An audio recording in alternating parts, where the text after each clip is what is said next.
Assalamualaikum warahmatullahi wabarakatuh. Kami dari kelompok 1 akan mempresentasikan hasil kerja kelompok kami. Baik, di sini saya akan menjelaskan tentang hakikat pendidikan Pancasila.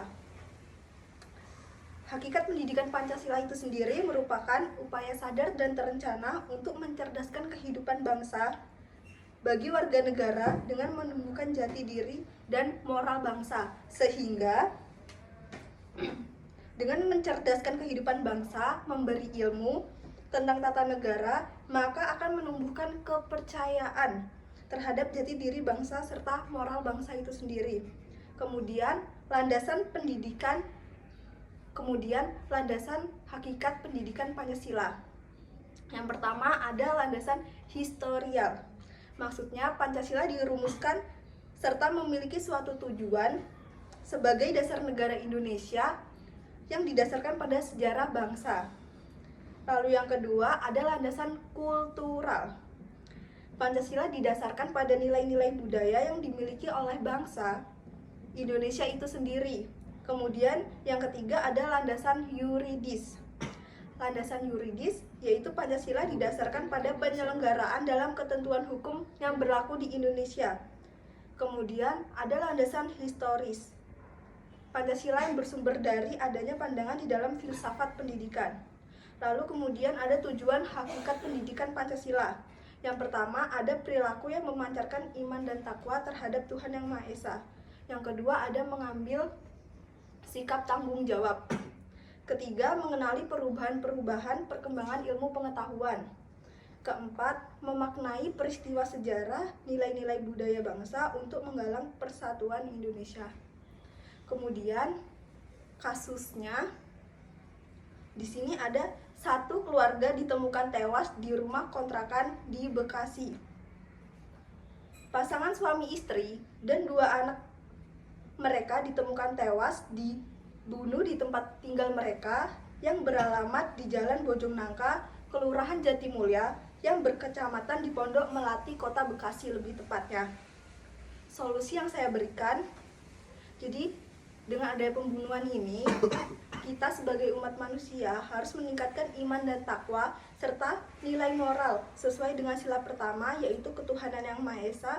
Dalam umat beragama tidak diajarkan untuk membunuh sesama manusia dan memiliki sikap peduli, mengasihi, menghargai, toleransi yang sesuai dengan sila kelima Pancasila. Baik, selanjutnya saya akan menjelaskan kembali tentang hakikat pendidikan Pancasila. Hakikat pendidikan Pancasila adalah upaya sadar dan terencana untuk mencerdaskan kehidupan bangsa bagi warga negara dengan menumbuhkan jati diri dan moral bangsa. Pendidikan Pancasila mengarah perhatian pada moral yang diharap dapat diwujudkan dalam kehidupan sehari-hari. Kompetensi pendidikan Pancasila. Kompetensinya bertujuan untuk menguasai, berpikir, bersikap rasional dan dinamis, serta berpandangan luas. Salah satunya adalah kemampuan untuk mengambil sikap yang bertanggung jawab sesuai dengan sikap hati nuraninya. Contoh kecil, ketika seseorang yang membuang sampah, hendaknya jika masyarakat sudah menerapkan nilai-nilai Pancasila, orang itu akan berpikir, oh ada kotak sampah nih, berarti harus buang di kotak sampah. Selanjutnya adalah kasus masalah dalam pendidikan Pancasila. Di sini saya mengambil contoh sebuah kasus tawuran yang terjadi di Sukabumi, Jawa Barat. Sebuah tawuran antar pelajar terjadi pada hari Kamis 5 Agustus 2021 di wilayah Sukabumi, Jawa Barat. Akibatnya seorang pelajar tewas. Dikutip dari berbagai sumber, korban tewas itu adalah pelajar berusia 17 tahun.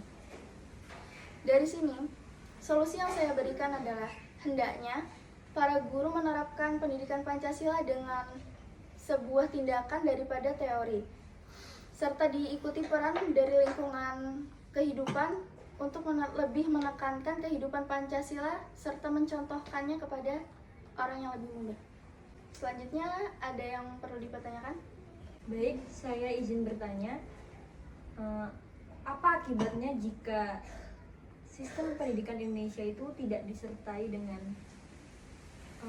amalan-amalan atau sila-sila yang ada di Pancasila? Baik, pendidikan Pancasila kan tadi mengarah perhatian pada moral yang diharap dapat diwujudkan di dalam kehidupan sehari-hari. Kalau misalnya Pancasila di dalam kehidupan sehari-hari ini lepas dari Pancasila, maka salah satunya kita tidak bisa berpikir rasional.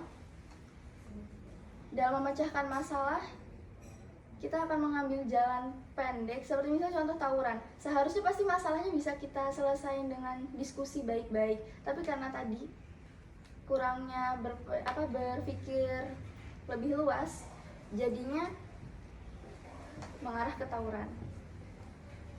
Oke, lengkap. Cukup. Oke, materi selanjutnya akan dijelaskan oleh Maura. Kepada Maura dipersilakan. Baik, di sini saya akan menjelaskan tentang pendidikan Pancasila dalam arus sejarah bangsa Indonesia.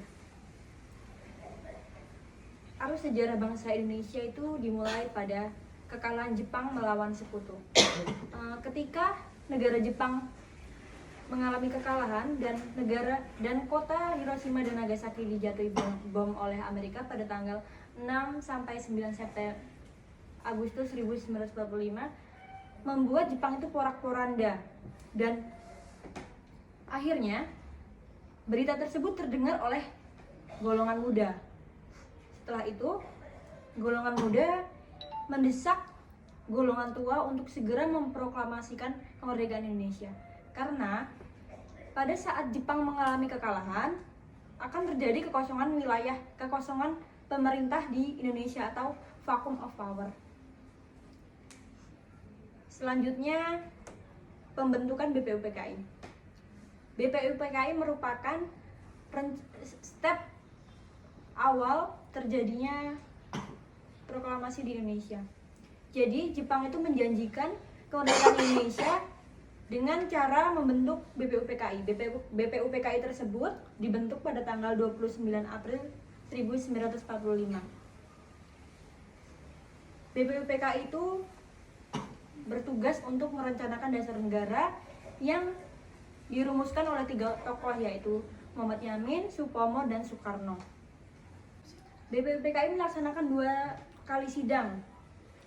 Yang pertama membahas dasar negara, yang kedua membahas tentang bentuk negara. Selanjutnya, setelah BPUPKI itu dirasa cukup, maka selanjutnya adalah dibentuknya PPKI. PPKI itu dibentuk pada tanggal tugas PPKI tersebut untuk meneruskan tugas dari BPUPKI yang belum selesai. Artinya PPKI itu bertugas untuk menyiapkan persiapan kemerdekaan Indonesia. Baik. Kemudian ada peristiwa Rengas Dengklok. Mengetahui Jepang itu menyerah kepada Sekutu, maka kaum muda itu mendesak golongan tua untuk segera memproklamasikan kemerdekaan Indonesia. Tetapi golongan tua ternyata tidak setuju. Pada akhirnya golongan tua itu berpikir untuk menculik Soekarno-Hatta ke Rengas Dengklok yang dirasa aman dari pengaruh Jepang. Akhirnya golongan tua atau Ahmad Subarjo itu mencari keadaan Soekarno-Hatta yang diculik di Rengas Dengklok. Ketika sudah menemukan Soekarno-Hatta di Rengas Dengklok, akhirnya Subarjo memberikan janji kepada golongan tua agar segera memproklamasikan kemerdekaan Indonesia. Pada akhirnya Indonesia diproklamasikan pada tanggal 17 Agustus di Rumah Laksamana Maeda atau Jalan Pegangsaan Timur nomor 56 Jakarta. Dengan demikian, peristiwa sejarah kemerdekaan Indonesia mulai berkumandang di rakyat Indonesia. Kemudian saya akan membacakan kasus. Kita pasti sudah tahu dengan G30 SPKI atau Gerakan 30 September adalah gerakan yang dilancarkan Partai Komunis Indonesia atau PKI yang menjadi salah satu sejarah pahit bagi negara Indonesia. PKI itu merupakan partai tertua yang ada di Indonesia.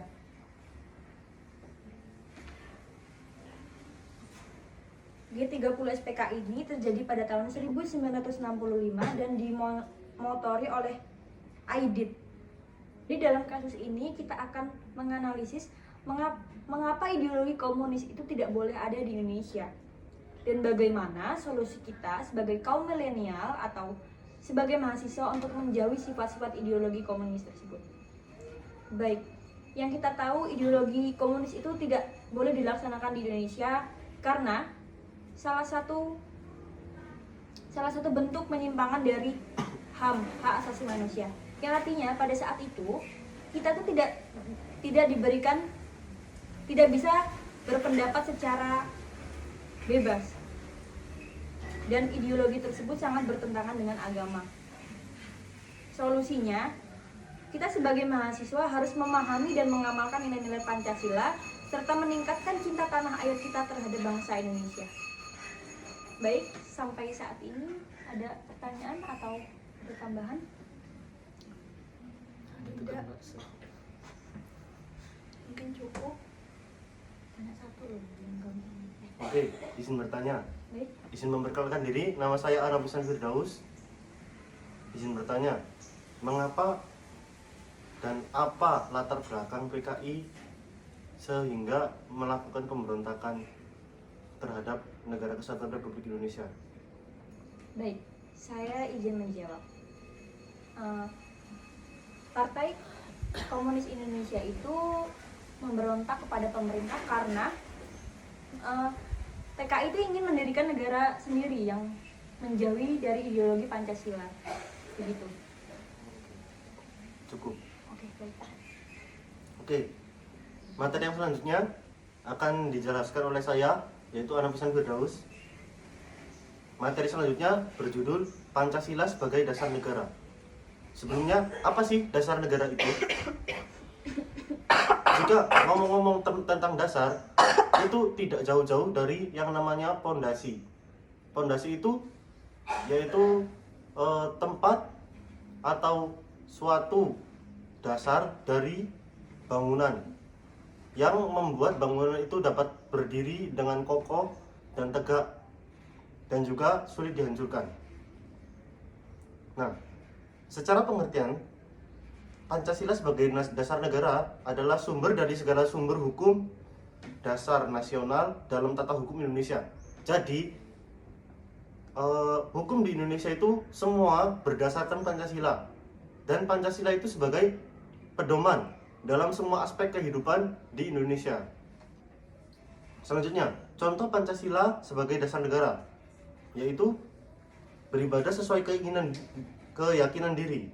Contoh, misal ada seseorang yang beragama Islam, maka orang itu harus beribadah dengan rajin dan tekun sesuai dengan agamanya dan sesuai dengan keyakinan dirinya tanpa ada paksaan dengan orang lain. Selanjutnya, tidak memaksakan agama kepada orang lain. Nah, berkaitan dengan yang barusan, tidak memaksakan agama kepada orang lain, yaitu memberikan secara bebas dan utuh bahwa orang lain dan setiap orang yang ada di negara Indonesia ini berhak memiliki keyakinan masing-masing. Selanjutnya, tidak merendahkan martabat orang lain. Jadi setiap manusia itu memiliki derajat dan martabat yang sama, sehingga tidak dapat melakukan atau merendahkan martabat manusia. Selanjutnya, berlaku penuh kasih sayang kepada sesama. Sebagai manusia, kita harus saling menyayangi antar sesama supaya terjadi kerukunan dan kedamaian serta kesejahteraan dalam kehidupan. Selanjutnya, ada cinta produk Indonesia. Ya, tentunya kita harus mencintai produk-produk Indonesia sebagai warga negara Indonesia, sehingga produk-produk Indonesia dapat berkembang dan tidak kalah dengan produk-produk di luar negeri. Selanjutnya, ada mengutamakan musyawarah. Seperti yang tertera dalam sila keempat, musyawarah itu untuk mencapai mufakat. Sehingga semua permasalahan dalam aspek kehidupan harus ditentukan dengan musyawarah dan mufakat. Dan yang terakhir, berperilaku adil serta tidak pilih kasih dan tidak diskriminatif. Berperilaku adil dalam konteks ini menunjukkan bahwa suatu keadilan itu sangat penting di suatu negara sehingga menyebabkan kesejahteraan dan kesamarataan. Nah, tidak pilih kasih yaitu contoh dalam hukum. Hukum itu tidak boleh memandang sesuatu, misal memandang harta, memandang kasta dan segala macamnya. Yang ketiga, tidak diskriminatif. Diskriminatif itu contohnya seperti melakukan kekerasan. Nah, kekerasan dalam undang-undang sangat dilarang karena dapat menimbulkan kesengsaraan dan ketertindasan pada pihak lainnya. Nah, di sini saya akan mengungkit kasus tentang penyelewengan Pancasila sebagai dasar negara, yaitu Zaskia Gotik, sang penyanyi dangdut yang menghina lambang negara namun menjadi duta Pancasila. Jadi, ketika Zaskia Gotik melakukan pentas atau konser, dia itu secara tidak sengaja dan tanpa sadar menyebut Pancasila sebagai bebek nungging. Zaskia Gotik, sang duta dan penyanyi dangdut Indonesia, menghina lambang negara yaitu Garuda Pancasila sebagai bebek nungging. Tentunya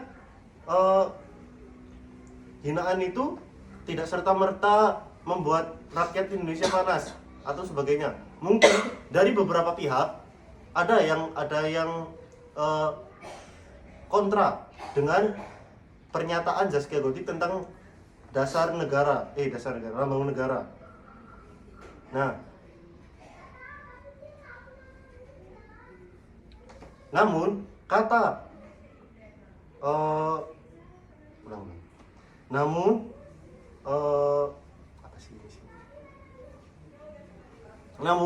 kata Sekretaris Jenderal PKB, Zaskia itu hanya lulusan SD yang sibuk menghidupi keluarganya dan tidak mengenyam sekolah, lalu tidak paham Pancasila.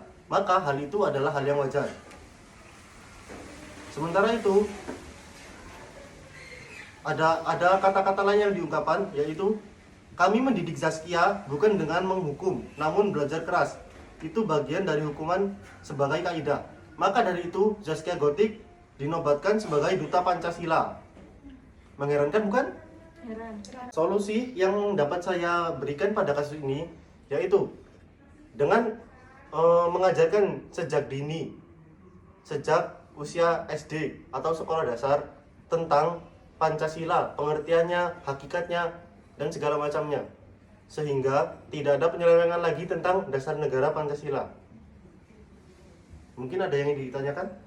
Izin bertanya, Oke, silakan. bagaimana cara menanamkan kepada penerus bangsa dari sejak dini itu kan sangat sulit ya. Terus bagaimana cara mengajarkan kepada mereka itu tentang pendidikan Pancasila itu sendiri? Mengingat mengajarkan kepada mereka itu butuh tingkat kesabaran yang tinggi. Oke, Izin bertanya juga. ya silakan. Kita lihat dari kasus Zaskia Gotik tadi yang dinobatkan menjadi duta Pancasila ya? Iya. Oke. Jadi apakah bisa juga seorang bandar narkoba dinobatkan jadi duta anti narkoba? Oke, izin menjawab. Yang pertama dari pertanyaan Mas Revo tentang bagaimana cara mendidik sejak dini. Nah, anak-anak jika disuruh untuk melakukan sesuatu dengan cara tertulis atau memahami suatu tulisan, maka tidak akan paham. Sehingga anak-anak itu perlu dipraktekkan dan dicontohkan secara langsung oleh yang dewasa atau yang memberikan contoh, seperti guru segala macamnya. Nah, beliau-beliau itu harus melakukan penerapan terhadap Pancasila sehingga anak-anak juga ikut paham dan mengalir untuk memahami Pancasila itu sendiri. Bisa diterima? Ya, terima kasih. Oke, selanjutnya untuk pertanyaan Maura. Apakah bandar narkoba juga bisa dinobatkan Oh. menjadi duta anti narkoba? Oke, bandar narkoba apakah bisa ditetapkan jadi duta anti narkoba? Nah, jadi gini, secara kasus memang sekilas mirip, tapi perbedaannya jika Zaskia Gotik ini kan dia itu lulusan SD Nah, lulusan SD ini kan secara tidak langsung kurang memahami apa itu Pancasila segala macamnya, baik buruknya gitu kan. Nah, sedangkan narkoba sejak SD kita sudah disuruh untuk menjauhi narkoba, sudah dilakukan penyuluhan segala macamnya. Jika bandar narkoba dijadikan duta anti narkoba, maka itu adalah keputusan yang salah. Karena narkoba itu kriminalitas. Bahkan sejak dini pun kita dituntut untuk menjauhi narkoba. Bisa diterima? Oke, terima kasih. Selanjutnya akan dijelaskan oleh Revo. Perkenalkan, nama saya Revo Afif Nuha. Di sini saya akan menjelaskan kembali tentang Pancasila sebagai dasar negara. Mengapa sih Pancasila itu dijadikan sebagai dasar negara? Yaitu alasannya sangat mendasari kehidupan bangsa Indonesia yang sesuai dengan adat istiadat bangsa Indonesia. Pancasila merupakan pandangan hidup yang berakar dalam kepribadian bangsa Indonesia, negara Pancasila. Makna Pancasila sebagai dasar negara. Yang pertama yaitu menjadi sebuah landasan berdirinya negara Indonesia. Yang kedua yaitu Pancasila berperan sebagai landasan dan dasar bagi pelaksana pemerintah. Yang ketiga, Pancasila sebagai kaidah dasar negara yang bersifat mengikat dan memaksa. Yang keempat, Pancasila juga sebagai cipta hukum. Kedudukan Pancasila sebagai dasar negara. Sebagaimana yang tertuang dalam pembukaan Undang-Undang 1945, merupakan sumber tertib hukum tertinggi yang mengatur kehidupan negara dan bermasyarakat. Hal ini mengandung makna bahwa Pancasila sebagai kaidah dasar negara bersifat mengikat dan memaksa. Fungsi-fungsi Pancasila sebagai dasar negara. Yang pertama yaitu Pancasila sebagai pedoman hidup. Yang kedua yaitu Pancasila sebagai jiwa bangsa. Yang ketiga Pancasila sebagai kepribadian bangsa. Yang keempat yaitu Pancasila sebagai sumber hukum. Yang kelima Pancasila sebagai cita-cita bangsa. Di sini contoh kasus yang saya ambil yaitu pembakaran masjid di Kabupaten Tilokara oleh umat Nasrani menjelang sholat Id. Pada kasus ini merupakan kasus yang termasuk dalam salah satu contoh kasus penyimpangan terhadap nilai-nilai Pancasila sebagai dasar negara, yaitu pada sila yang pertama, yaitu ketuhanan yang Maha Esa. Alasan mengapa kasus ini di atas termasuk ke dalam salah satu contoh penyimpangan kasus pada sila pertama, yaitu karena dalam kasus tersebut tidak mencerminkan atau menggambarkan kehidupan masyarakat yang berketuhanan yang Maha Esa. Padahal dalam sila pertama, Pancasila sebagai dasar negara haruslah mengejarkan adanya kebebasan memeluk agama dan mempunyai satu Tuhan yang diyakini dalam kehidupannya.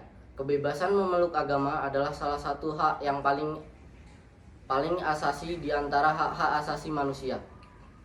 Sebab kebebasan agama itu langsung bernarasumber kepada martabat manusia sebagai makhluk Tuhan.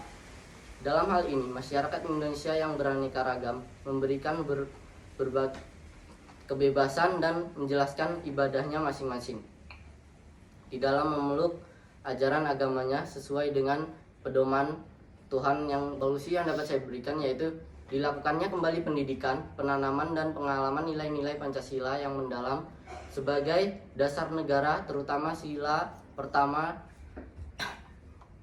dalam masyarakat Tolikara, yang mana dalam kasus tersebut masih bentrok dengan antar agama yang berada di dalam masyarakat tersebut. Yang kedua yaitu dilakukannya kembali pendidikan, penanaman dan pengalaman rasa toleransi dan saling menghargai yang telah mendalam di antara masyarakat tersebut. Wallahul muwaffiq ila aqwamit thoriq. Wassalamualaikum warahmatullahi wabarakatuh. Waalaikumsalam warahmatullahi Wassalamualaikum wabarakatuh.